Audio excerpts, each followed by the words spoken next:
And because the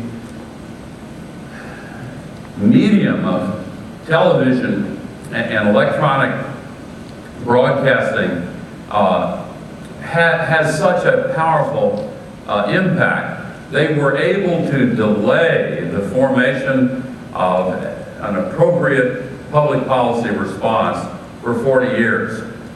And as a result, more Americans died every year from smoking cigarettes than all of the Americans that died throughout World War II. Now finally, in recent years, we have begun to see an effective response. Some of the same practitioners of those black arts on behalf of the tobacco companies have been enlisted in behalf of the large carbon polluters. And they've been joined by ideological activists who reflexively oppose anything that might call for a government role in protecting public interest. And the combination, fueled by enormous amounts of money, have purposely sown confusion about the true nature of the climate crisis. In chapter 1 of this book, I talk about the basic causes in some detail. There are 6 forms of pollution. That's not many to keep track of. CO2 is by far the largest, but what the science shows is that methane, the principal component of natural gas, methane is the second largest cause and must receive adequate attention in any comprehensive plan to solve this crisis. And I won't go through the other 4, but I'll mention one that's a brand, it's not new, of course, but it's newly recognized in the significance that it has. It's called black carbon, or soot. And the burning of dung and agricultural waste, and there are other sources as well, make this also a cause of the climate crisis in 2 ways. It traps solar radiation, but it also settles on the surface of the ice and snow in places like the Himalayas and the Andes and the Arctic Ocean, the Arctic ice cap, and change the reflective characteristics so that the light from the sun is no longer reflected but is absorbed, thus accelerating the melting process. That chapter is called What Goes Up Must Come Down. And in essence, the architecture of the solution is very simple. We have to slow down the rate at which these 6 forms of global warming pollution are put up into the atmosphere, and we have to accelerate the rate at which they come back out of the atmosphere. Chapter 2 is focused on our energy system, and that is because energy is the single largest, the production and distribution and use of energy is the single largest activity that results in the emission of global warming pollution.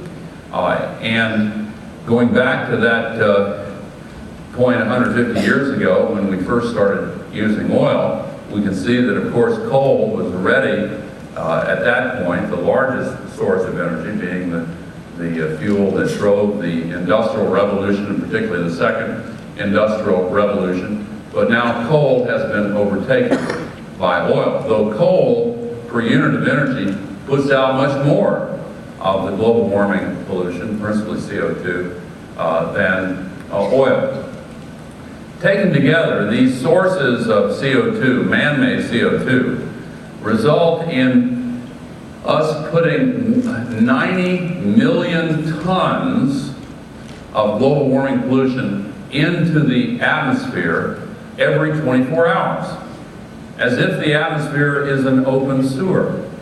And you know, we look back through history and we find all these examples of gross flows of pollution, whether air pollution or water pollution or whatever, that were clearly unacceptable and harmful, and we read the histories and think, how in the world could people put up with that for so long?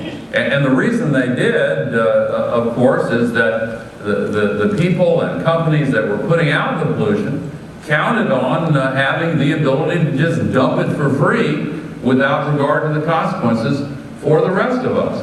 And only when the public's will to assert its own rights grew strong enough to overcome the entrenched political and economic power of the polluters did we eventually succeed in saying, no, that's wrong. It's an abuse of the public for the unjust benefit of the polluters. And this is the same thing, except in this case, CO2 is invisible, tasteless, odorless, and has no price tag. So the old cliche, out of sight, out of mind, applies in spades. So how do we come to grips with this crisis? First step is to see it clearly and thus understand it clearly, and then use that understanding as a basis for political action. It is important to change the light bulbs and the windows, but it's far more important to change the laws and the policies. And that's really what this book, that's really what this book is focused on.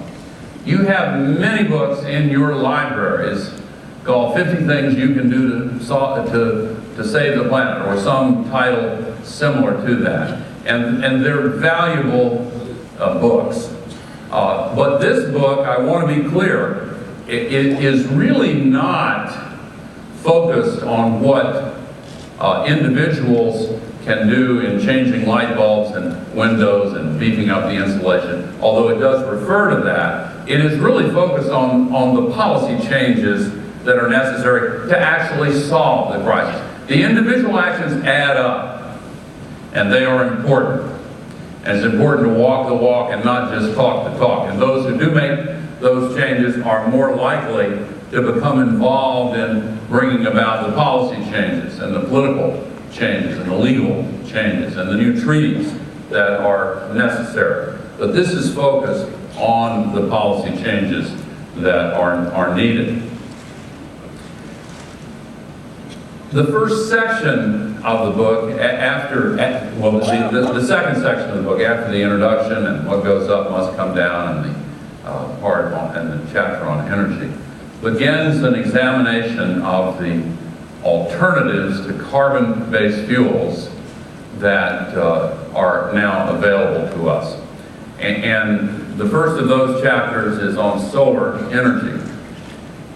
You know a lot about solar energy already. Here's one fact you may not know. Enough solar energy falls on the surface of our planet in 1 hour to provide 100% of the world's energy needs for a full year.